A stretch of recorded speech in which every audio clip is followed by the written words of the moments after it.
પૂર્વ કચ્છ જિલ્લામાં ગેરકાયદેસર પ્રવૃત્તિઓ અટકાવવા માટે પોલીસ મહાનિરીક્ષક ચિરાગ કોરડિયા તથા પોલીસ અધિક્ષક સાગર બાગમારના આદેશ અનુસાર ગાંધીધામ બી ડિવિઝન પોલીસે કિડાણા ગામે જુગારધામો પરથી 6 આરોપીઓને ઝડપી લીધા છે.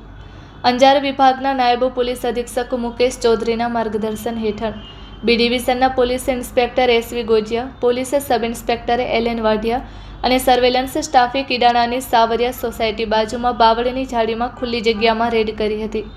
પોલીસે 3 પત્તીનો જુગાર રમતા અબ્દુલ રમજાન સિપાઈ, જાકીર હાજી ખાન પઠાણ, અલ્તાફ નૂર મોહમ્મદ સિપાઈ, સૈયદ ખાન અબુભાઈ સોલંકી, અઝરુદ્દીન નથુભાઈ સિપાઈ અને અઝરુદ્દીન અનવર સિપાઈને કુલ ₹11,320ની રોકડ રકમ તથા ગંજીપાના સાથે ઝડપી ગુનો નોંધી આગળની તપાસ હાથ ધરી છે. Report by Bharti Makhijani, Gandhidham.